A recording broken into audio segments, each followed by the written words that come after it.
Hello everyone, good morning. চলে এসেছি আবার একটা নতুন ভিডিও নিয়ে। আজকে জন্মাষ্টমী, তাই আমার মেয়েদের স্কুলে প্রোগ্রাম আছে। দেখো কি সুন্দর সেজেছে, তাই না? মেয়েকে স্কুলে দিয়ে আমরা চলে এসেছি আমাদের এখানকার বিখ্যাত জায়গা, বা বলতে পারো এক পক্ষে লাভার্স পয়েন্ট বলতে পারো, তিলপাড়া।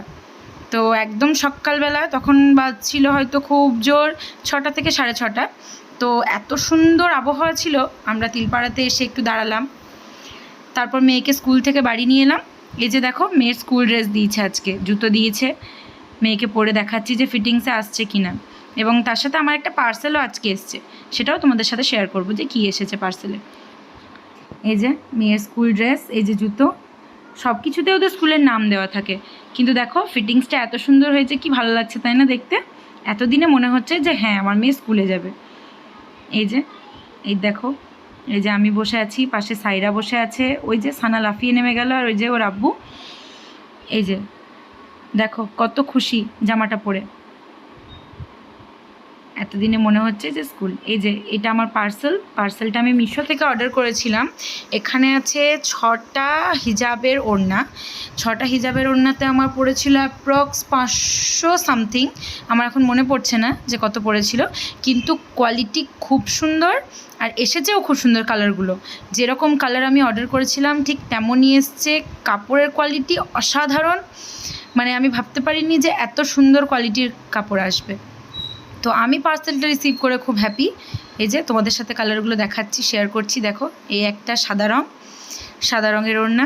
সাদাটা আমি ব্যবহার একটু কমই করব, নোংরা হয়ে যাওয়ার ভয়ে। তো সাদাটা দেখো কি সুন্দর লাগছে, এর মধ্যে একটা দাগ পড়ে গেলেই বাস। এই যে এই একটা আছে হালকা, তুমি ওই পেঁয়াজি কালার বলতে পারো। এই যে এটা আছে একটা বেবি পিঙ্ক কালারের, এটা আছে একটা রানী পিঙ্ক কালারের। এই যে রানী পিঙ্ক কালারের। তারপরে আছে একটা হালকা অরেঞ্জেস ধরনের, ওটা নিয়ে নিল হাতে সানা। আর এটা একটা ব্রাউন কালারের। এই যে, আর ওই যে ওইটা আছে একটা অরেঞ্জ, হালকা অরেঞ্জ বলতে পারো, পুরোটাও অরেঞ্জ না, আমি ঠিক কালারটা জানি না। এই কালারটা কারো জানা থাকলে কমেন্ট বক্সে অবশ্যই জানিও যে এটা কী রঙ। এই যে কাপড়গুলো এত সুন্দর, আমি হাত দিয়ে বারবার বলছি দেখ কাপড়টা কি সুন্দর, তাই না? এই যে, এই যে আমার হাজব্যান্ড বাথরুমের দিকে যাচ্ছে, আমি বলছি কি খাবে বলো, সেভাবে রান্না করব। তো ওর দাবি দাবা কিছুই নেই, ও মাছ মাংস পছন্দও করে না খুব একটা, ও পুরো ভেজ বলতে পারো। এই যে আমার মেয়ে শুয়ে শুয়ে এখন মোটু পাতলু দেখছে, টেডির ওপর পা তুলে।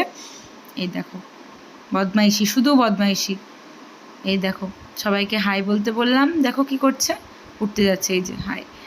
এই যে আমার মেজোদাকে জিজ্ঞেস করছি, বাইরে খুব বৃষ্টি হচ্ছে, তাই জিজ্ঞেস করছি যে কি রান্না করবি। তো ও বলছে আমি আজকে খিচুড়ি রান্না করব আর চিকেন কষা করব।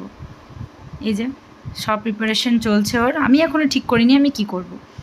এই যে সায়রাকে বলছি সায়রা কী খাবি বল, বলছে আমি খিচুড়ি খাবো। আমি এখনও ঠিকই করতে পারলাম না, সবার শুনে শুনে বেড়াচ্ছি সবাই কী রান্না করবে, সেই ভেবে আমিও কিছু একটা রান্না করব। এই যে বদমাইশ, খুব বদমাইশ, দেখে যতটা শান্ত মনে হচ্ছে অতটা শান্ত না। আর এই যে আরেকজন, শুধু ফোন ফোন ফোন, সারাদিন ফোন ছাড়া আর কিচ্ছুটি জানে না। ফোনটা হাত থেকে নিয়ে নিলে বাস মুখ ফোলানো শুরু, রাগারাগি শুরু। আর ওর মনটা খারাপ হয়ে আছে একটু, সে খারাপের কারণটা তোমরা পরের ভিডিওতে জানতে পারবে। মনটা একটু খারাপ হয়ে আছে, ওই জন্য দেখো মুখটা কেমন করছে। আর আমি ওকে আরেকটু রাগিয়ে দিয়েছি যে তুই কুড়িয়ে পাওয়া ছেলে বলে তোকে কেউ ভালোবাসে না। আর আমি যখনই ওই কথাটা বলি তখনই ও রেগে যায়, সবাইকে জিজ্ঞাসা করে বেড়ায় যে মা আমি কুড়িয়ে পাওয়া ছেলে, পাপা আমি কুড়িয়ে পাওয়া ছেলে। আর ওকে রাগানোর জন্য সবাই একটু বেশি করে বলে হ্যাঁ তোকে কুড়িয়ে পেয়েছিল তোর বড় মা, মানে আমার জন্য বলে। আর আমি বলি যে আমি তোকে কুড়িয়ে পেয়েছিলাম ড্রেন থেকে, দিয়ে তোর মাকে দিয়েছিলাম। আর ওটা বলার সাথে সাথে রেগে একদম মানে ঘর মাথায় করে দেয়, সবার সাথে ঝগড়া করে বেড়াবে যে না আমি কুড়িয়ে পাওয়া নয়। এই দেখো আমি বলছি এখন যে তুই কুড়িয়ে পাওয়া, সেটা দেখে দেখো মুখটা দেখো, শুনেই একবারে মুখটা একদম একটুখানি হয়ে যায়। এ দেখো এবারে কান্না শুরু করবে, চিৎকার শুরু করবে। এই দেখো একটু বিরক্তি ভাব হয়ে যায় কথাটা বললে। এই যে এই বদমাইশটা ওই রকম বলে বলে রাগাবে ওকে। ছোট্ট ছেলেরা আর কি বলবো বলো, ছোট ছেলেদেরকে তো এভাবেই রাগাতে ভালো লাগে, তারপরে একটু আদর করতে ভালো লাগে। এই দেখো না না করছে, বলছে না আমি কুড়িয়ে পাওয়া না। এবারে সন্ধেবেলায় আমি আর আমার হাজব্যান্ড বেরিয়েছি একটু বাইরে, বৃষ্টি পড়ছিল সেই সময়েও, আমরা ছাতা নিয়ে বেরিয়েছিলাম, যাচ্ছিলাম আমাদের পাড়ার একটা দাদার দোকানে। দাদাটার দোকান এই যে চলে এসেছি, টিনা গিফট অ্যান্ড ইমিটেশন। দোকানটাতে সবাই একবার ভিজিট করো, সিউড়িতে যারা যারা থাকো তারা সবাই দোকানটাতে একবার অবশ্যই যেও, গেলে আশা করছি কিছু না নিয়ে তোমরা ফেরত আসবে না দোকান থেকে। তো এই যে এই দাদার দোকান, এই দাদা আমার পাশের বাড়ির দাদা। তো দোকানটার অ্যাড্রেস, প্রপার অ্যাড্রেস হচ্ছে সিউড়ি মসজিদ মোড় থেকে যেটা টিকেপাড়ার রাস্তা চলে যাচ্ছে ওই রাস্তাতে একটু গিয়ে এই যে টিনা গিফট অ্যান্ড ইমিটেশন। সব কিছুই পাবে তোমরা এখানে, কসমেটিক্স থেকে, জুয়েলারি থেকে, ফুল থেকে, নানা রকমের ক্রকারি সেট পাবে, অনেক রকম ফটো ফ্রেম, বাড়িতে সাজানো হোম ডেকোরের জিনিস পাবে, নানা রকম ক্রিম অ্যান্ড প্রোডাক্টস পাবে ব্র্যান্ডের। এই যে আর এই যে দোকান। ঠিক আছে বন্ধুরা, আজকের ভিডিওটি এখান পর্যন্তই, দেখা হবে আবার পরের ভিডিওতে। টাটা, সবাই ভালো থেকো।